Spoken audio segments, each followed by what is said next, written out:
When we think about baby food, many of us picture mashed up veggies in a glass jar, since that's probably what most of us grew up eating. But now, more and more parents are turning to something called baby-led weaning, saying no to spoon feeding and letting their babies eat what the rest of the family's having for dinner. So really, quote-unquote baby food is just any food at all. What exactly is baby-led weaning, and what are some of the benefits and the drawbacks of this method?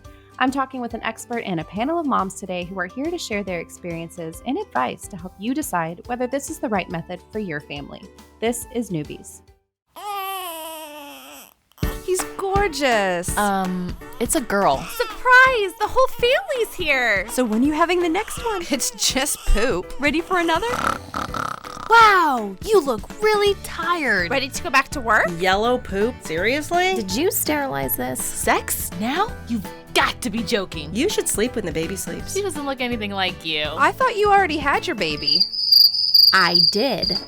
Babies don't come with instructions, so there's Newbies, helping new moms and new babies through the first year. Welcome to Newbies, everyone. Newbies is your online, on-the-go support group guiding new mothers through their baby's first year. I'm Natalie Gross. I'm a mom to a 3-year-old boy and a baby girl. We've got a great show today talking about baby-led weaning. Now, if you haven't already, be sure to visit our website at newmommymedia.com and subscribe to our weekly newsletter, which keeps you updated on all of the episodes that we release each week. Another great way to stay updated is to hit that subscribe button in your podcast app, wherever you're listening. And if you're looking for a way to get even more involved with our show, then you can check out our membership club called Mighty Moms. That's where we chat more about the topics discussed here on the show, and it's also an easy way to learn about our recordings so that you can join us live. I'd like to introduce our panel of mom guests who are with us today. We have Hillary Renner and Victoria Wasson. We will also be meeting our expert, Carrie Bruno from the Mama Coach, a little later in the show.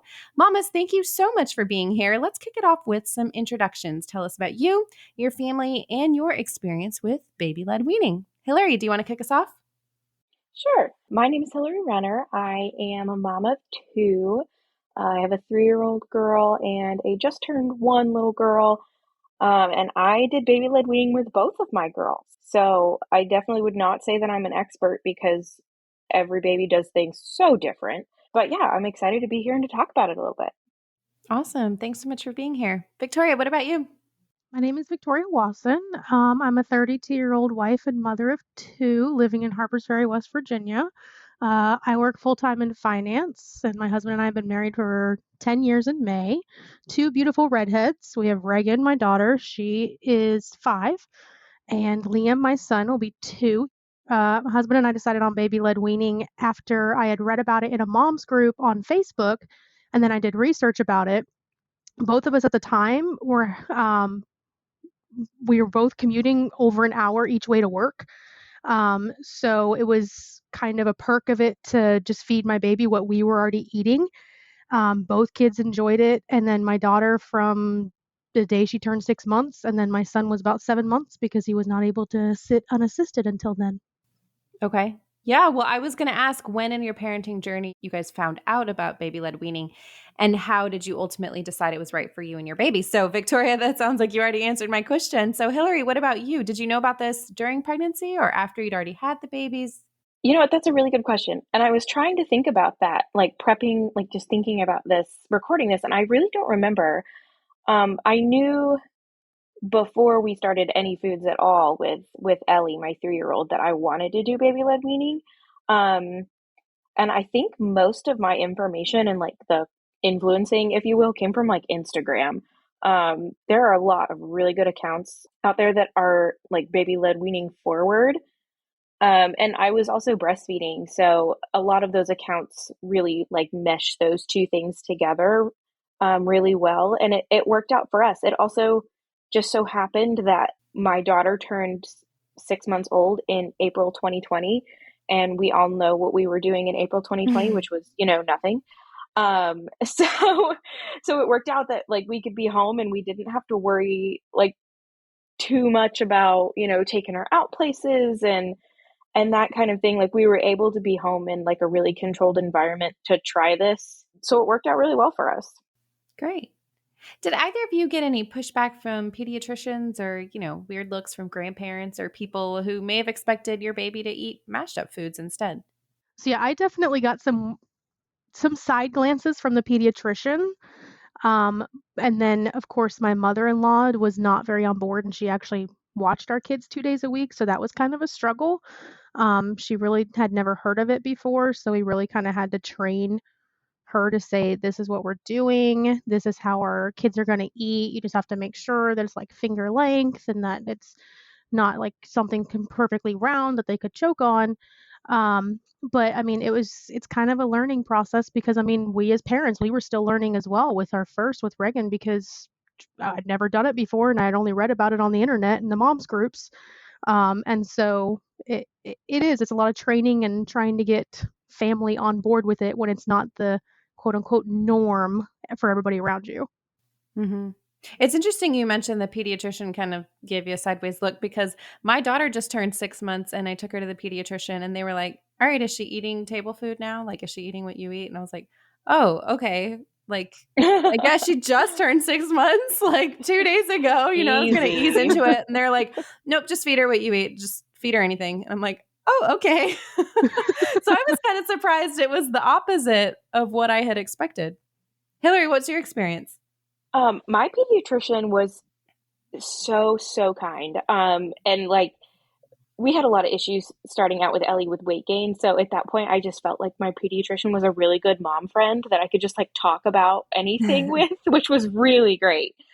And I had mentioned it to her and she was like, yeah, she had 4 kids at that point and was actually pregnant with her 5th. So she's a saint, I think. But she's like, yeah, she's like, I wish I had known about it with my oldest. She's like, I did that with the rest of mine and it worked out really well for us. Like, let me know if you have any questions. We're happy to help.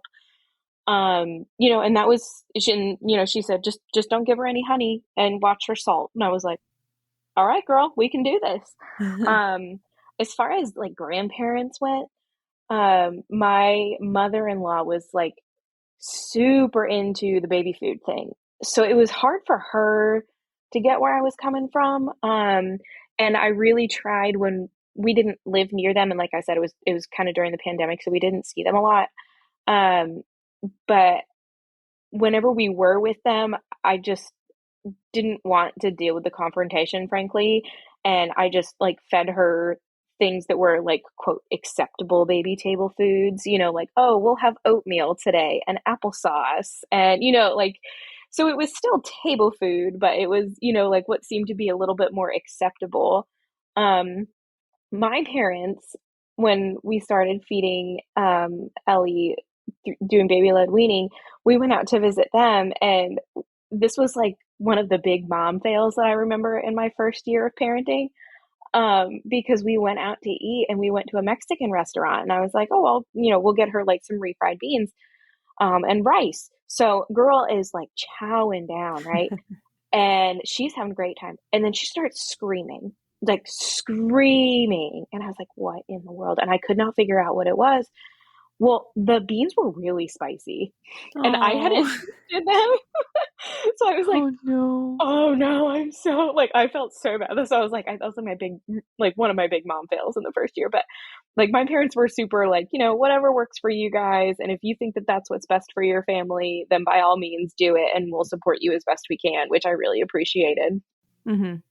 Great. Well, thank you so much for sharing your experiences. We're going to take a quick break. And when we come back, I'll be talking with our featured expert today, Carrie Bruno. So stay tuned.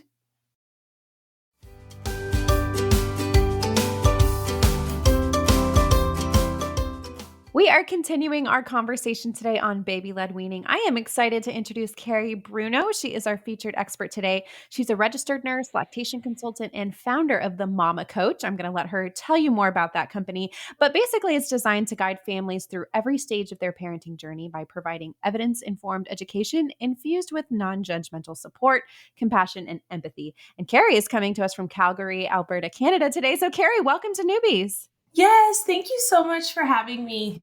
Absolutely. Well, I'm excited to chat all things baby-led weaning because my daughter just turned 6 months old.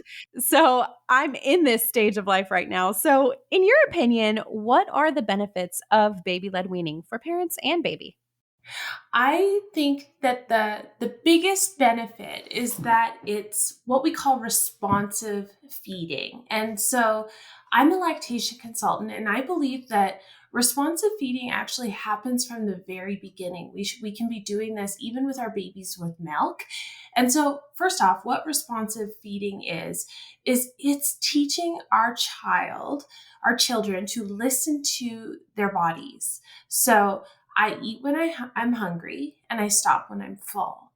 And this is a life skill. And there's research that shows us that if we can teach our children this, it can decrease the risk of obesity, it can decrease the risk of heart disease, and it's just so good for our children's confidence to learn how to listen to their bodies. And so with milk, it starts in the beginning when so if you're breastfeeding, for example, I teach a lot about like watching your baby feed, because they'll tell you when they're done. Right. And it's not like you force the nipple back in their mouth and like more. We don't, right? We do follow the baby's lead when it comes to breastfeeding. And then with bottle feeding, it can be done as well with pace feeding. So I don't know if you've heard of that, but instead of tipping the bottle up, the baby's going to drink the whole bottle, whether they want it or not, because they have that sucking reflex and they like to suck. So they'll just finish. Versus if we prop the baby up a little bit more upright, hold the bottle more parallel, it mimics breastfeeding. And it's that stop, start motion. And they too will stop when they're done. And then the continuation on of that is baby-led weaning, where we start to introduce foods. And our job as parents is to choose healthy, great first options. And then we let our child lead. And they experiment, they learn, but they learn to regulate and eat when they're hungry and stop when they're full. What are signs that a baby is ready to start baby-led weaning, or is it just when they turn 6 months or a certain age? No, I think that it's a lot. It's a few things. So just like everything, I think in parenting, we love to give numbers, right? Like, oh, they should start solids when they're 6 months. They should crawl when they're 9 months and walk when they're 1. And we're humans. We're all having our own human experience. And there's a range of quote unquote normal for everything, right? So it's not age related. They do say between 4 and 6 months is when you can start watching for these signs and thinking about introducing food. Obviously, you're going to talk to your healthcare provider about that. But as far as signs, there's a few. So we want babies to be able to sit with minimal support. You want them to be interested. It's such a cool, I think, transition and experience to be sitting with your child. And I don't know if your baby does this, but when you're eating, they start kind of moving their mouth like how you do. And they're watching you bring your food from the plate to your mouth. They're excited. They're maybe reaching for it. That's a really good sign that they're starting to think about being ready to try.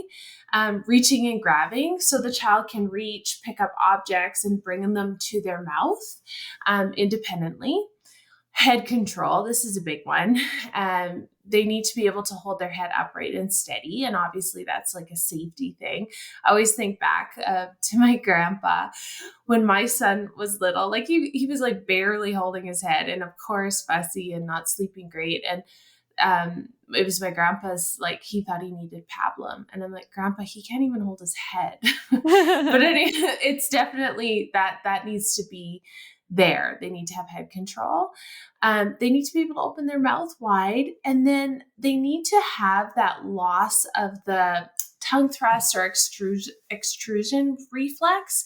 And what this is, it's interesting because a lot of parents think, oh, he doesn't like it. And it just means, no, that reflex is still there. And so what I'm talking about is when something touches your child's tongue or their lips, they're going to stick their tongue out and push that food right out of their mouth. It's actually a protective reflex for babies so that if something comes in their mouth, they don't choke. And it disappears around that 4 to 6 month mark, but it's really hard to feed a baby who still has that because they're going to just stick their tongue out and spew the food back out.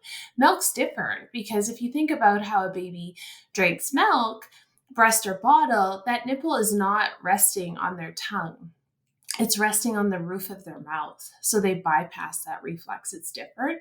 So you want that to be gone as well. Okay, all good points there. What are some good first foods parents can start with? This is something that's really changing as well, which I think is cool, right? Like, I think back to even a few years ago, and we used to, think that infant cereal was always the first thing that we should start with.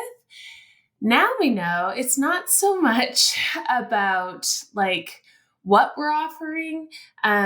It's just we want to pick iron rich foods, and you want them to be safe.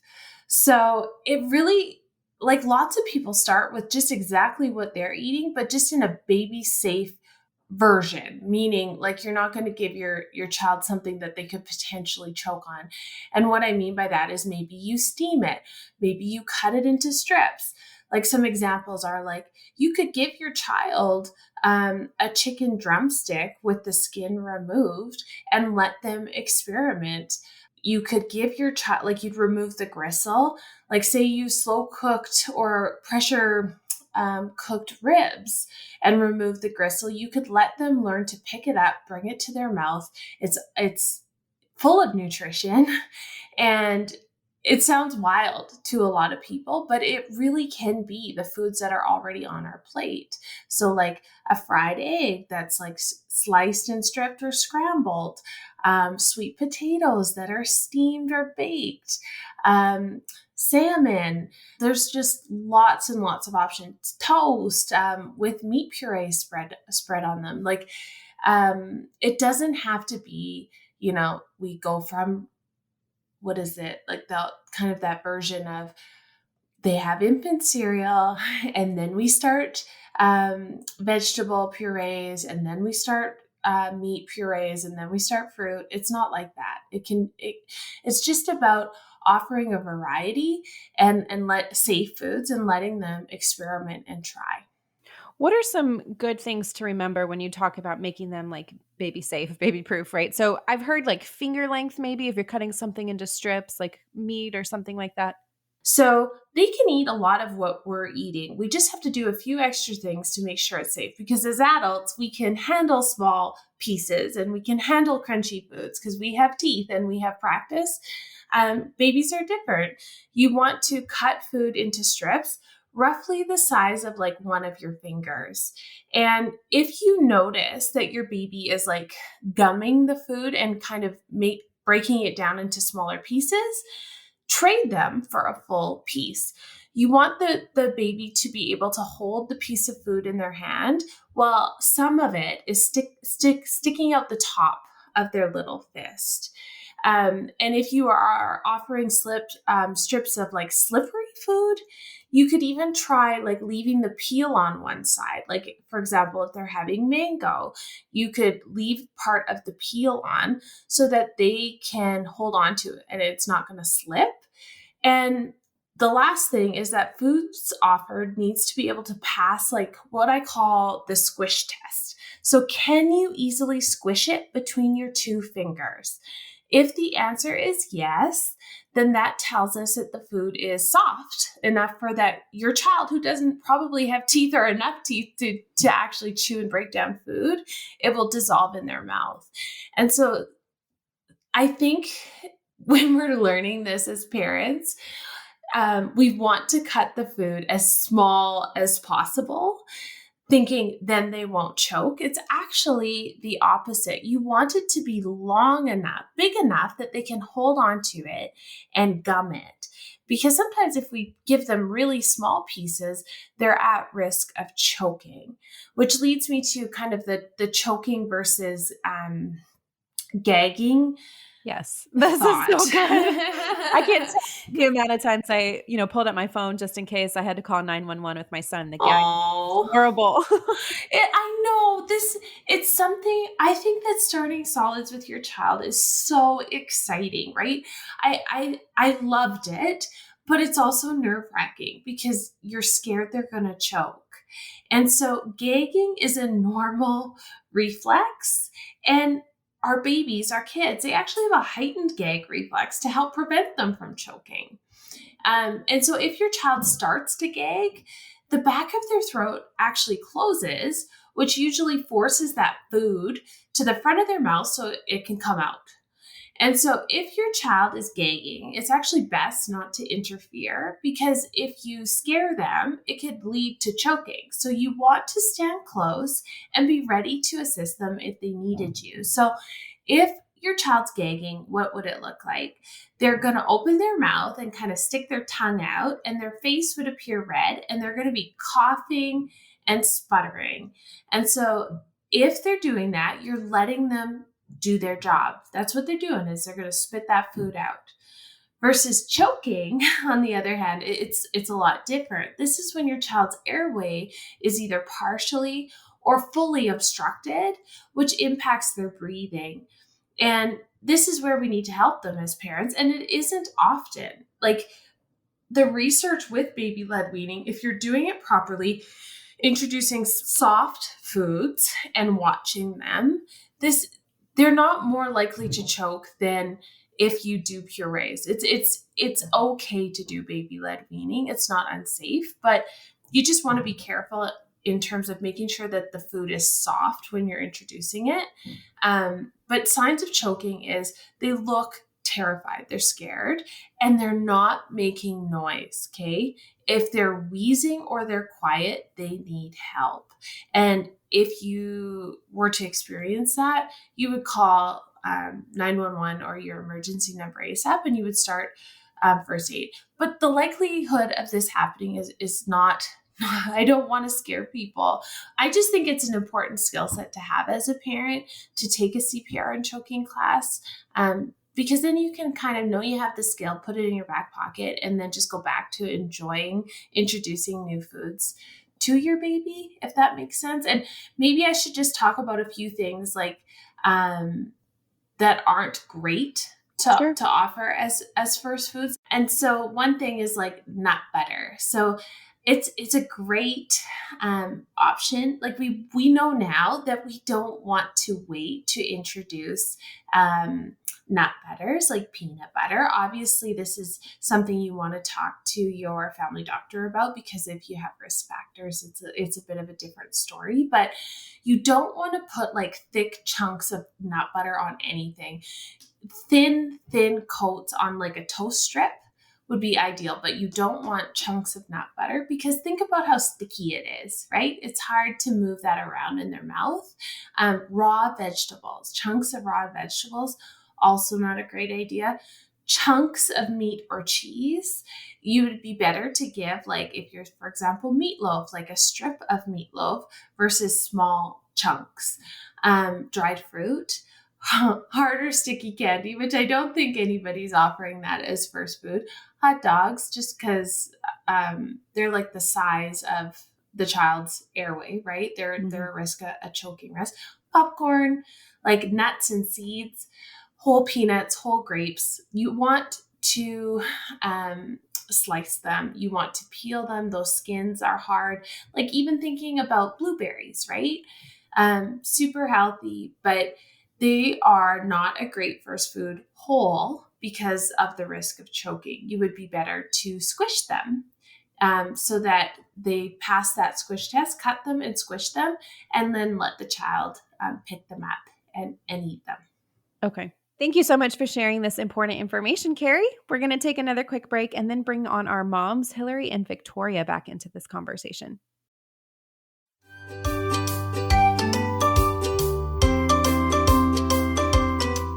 All right, welcome back, moms. I'm curious, did your kids struggle at all with gagging or choking like we just talked about? How did you help them push past that, if so?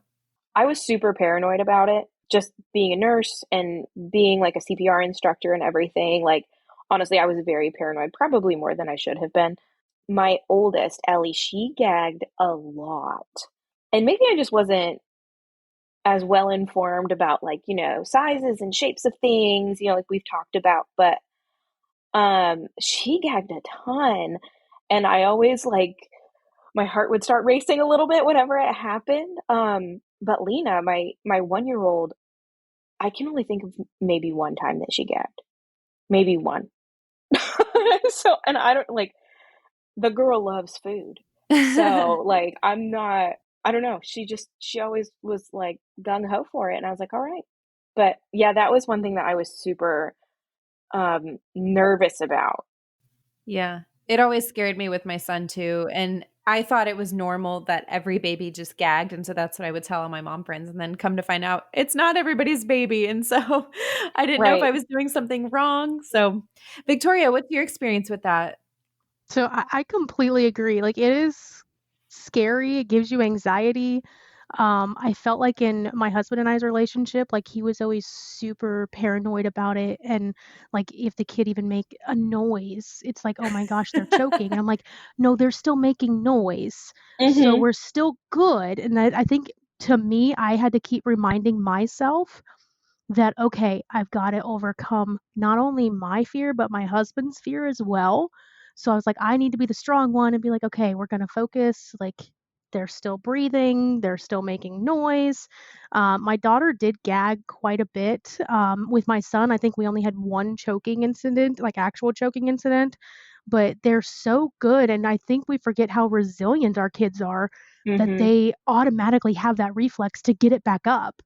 And like Mhm. they know, and that's one of the things with baby led weaning that I love is the fact that they're learning and they're teaching themselves how to chew and do everything. So I mean, it's kind of one of those things that as a parent you want to protect your child and be able to fix everything, but it's like, okay, they have to learn and do this on their own. And I'm going to sit here for safety precaution, but they're still doing great with it.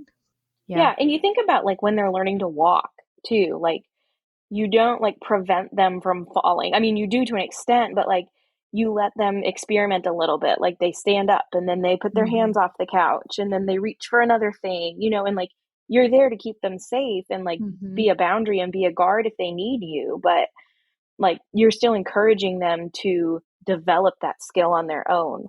Mhm. Oh, So, that's a really good point. Yep. yeah, to think about that like with the feeding thing, like eating is a skill and like frankly, there are still some foods that I just don't like to eat. Mhm. Like they just are. Um, so like overcoming that, and whether it be because I don't like the texture or the taste or whatever it is, like it was something that I learned, and it's something that they have to learn, and I can't learn it for them, so I have to let them try. Mhm. Really good point there. Carrie, some proponents of baby led weaning will say no purees at all. Why is that? And what is the harm, if any, in spoon feeding your baby as well, in addition to maybe introducing some of these foods we've talked about? Oh, I think I would actually disagree here because I think that there is no right way to do things. I think that you can do a combination if that's what feels right for your family. I know lots of parents that choose this route, and they introduce foods for their children to experiment and learn with on their tray at every single meal, but they also choose to give them a few tablespoons of purees. I think that's okay, but like you mentioned, there's other opinions out there, but I think that's parenting in a nutshell. There's a million opinions, and you're going to find what works best for you. Yeah, so fair. Well, does anyone have a favorite baby led weaning recipe to share, or maybe a type of food that worked really well for your baby? Both of my girls were sweet potato fiends, and in my oldest, in her 1-year-old cake smash, well, let me start with this. So within baby led weaning, you give them a variety of things. And one thing that's been made a big point to me that has made a real impact is not like incentivizing food, like sweet foods in particular. Um, so like I've allowed both of my girls to, have cupcakes, and Ellie now eats chocolate and, like that kind of thing. So it's never been a big deal. But now neither of my girls are really drawn towards sweet food. And even when I offer it to them, they don't typically eat it. So in Ellie's 1-year-old cake smash pictures, she's not eating the cake. She is eating these sweet potato banana pancakes that I used to make. And my photographer was so amazing that she told me she said she's like, some babies don't like the cake. Bring some food, that's not a pouch. Don't bring a puree. Bring some food that we can line up behind the cake so it looks like she's digging into the cake and eating it. which like pro tip, if you have a baby doing a cake smash, do it. It really matters. So I would make, it was like steamed sweet potato and banana, just mash it all up together and throw it in a frying pan. And I made them like silver dollar pancake size. And sometimes I added eggs to them just for like a little bit of extra protein. I usually fried them in coconut oil. That was like our be all end all for both girls. They both love them still. Ellie will still like just hound them down. That's a great idea. Victoria? I wouldn't say I really necessarily have a specific recipe that I would ever give the kids because they literally ate anything that I would meal prep. But I did love putting like a banana, if you cut it like in half, and then if you run your finger down the middle, it comes into 3 like perfect little lengths. Isn't that the best mom hack you've ever seen? I would put them in the freezer and then I'd set them out for like 5 minutes. And then after that, like it was the best teething thing ever. Yeah, that's awesome. Well, lastly, as we wrap, what are some good resources that you would recommend to other moms listening who might be interested in trying out baby-led weaning based on this conversation? I know we've already mentioned Instagram and maybe some influencers there. So what are some good resources that helped you? Some of the ones that were really influential for me, the biggest account was Solid Starts, and they actually have an app now that's free, and they have a database with like every type of food imaginable, like stuff that I've never even heard of, and how to prep it for your baby, when it's safe, like for them to eat it, um, and that kind of thing. That was a really good resource for me. As my girls have grown a little bit and we've kind of gotten past that like initial phase, um, Feeding Littles has been a really good Instagram account that I followed. And then Yummy Toddler Food has been the other one. Yummy Toddler Food has a lot more like recipes when they get a little bit older, than like the immediate baby led weaning stuff. But those are like the big three that I've followed that have really helped me in this like journey of teaching my girls how to eat and eat well. Yeah, I love Feeding Littles. Second there. I'm definitely going to check that one out. But I think the major thing that I did, I really found it on Facebook and then ended up, I think it's just baby led weaners for beginners. And it was just amazing to have a support group of other moms like coming and asking questions and having other people answering and showing like, here's what I make for my kid for breakfast, here's what I do for lunch, here's what I do for dinner. Just really nice to get other ideas as opposed to like, I think you sometimes just get in a rut of, I'm going to just keep making the same foods. And talking with one of my other friends recently, it's like you forget that your kids might like foods that you don't like. And so if you're Yeah. only eating foods that you like, your kids Yeah. aren't going to experience. And so I think at one point I even just downloaded a list of 100 first baby foods for them to try. So that way we knew we were actually getting variety in their diet and everything. And they were eating different things that we may not think of on a daily basis.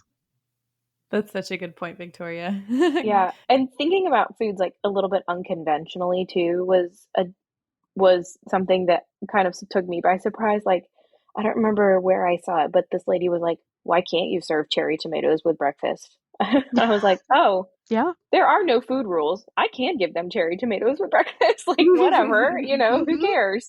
So, that counts as an exposure to that food, and maybe they won't eat it. Maybe they will. Maybe the dog will enjoy it. I don't know. So, that was one thing that was like the big example that really stuck out to me is like, there aren't any food rules. Just because traditionally we do it one way doesn't mean that's the only way it can be done. Carrie, do you want to talk about resources on this topic that you offer on your website or through your network as we wrap? Oh, that's really nice. And so I lead a team of over 130 registered nurses. Some of us are IBCLCs as well, globally.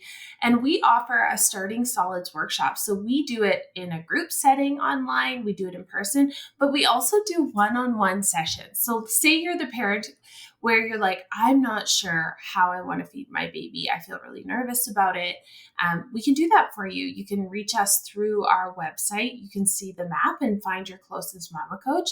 The other thing we do is a combined starting solids workshop with a CPR and choking class so that you can learn the skills and decide how you want to feed your baby. And then you have that skill that you can tuck away in your back pocket about emergencies. And lots of parents really like that. Great. Thank you so much, Carrie, for all of this wonderful information. Thank you to Hillary and Victoria also for joining us. Listeners, you can find out more about Carrie Bruno at themamacoach.com. Also, check out newmommymedia.com, where we have all of our podcast episodes, plus videos and more.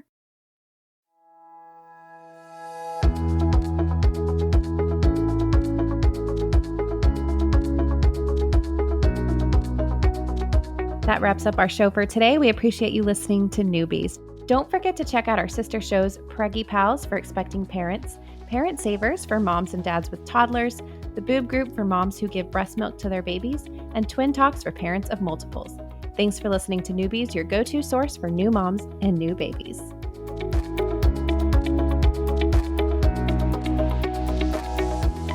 This has been a New Mommy Media production. The information and material contained in this episode are presented for educational purposes only. Statements and opinions expressed in this episode are not necessarily those of New Mommy Media and should not be considered facts. While such information and materials are believed to be accurate, it is not intended to replace or substitute for professional medical advice or care, and should not be used for diagnosing or treating healthcare problem or disease or prescribing any medication. If you have questions or concerns regarding your physical or mental health or the health of your baby, please seek assistance from a qualified healthcare provider.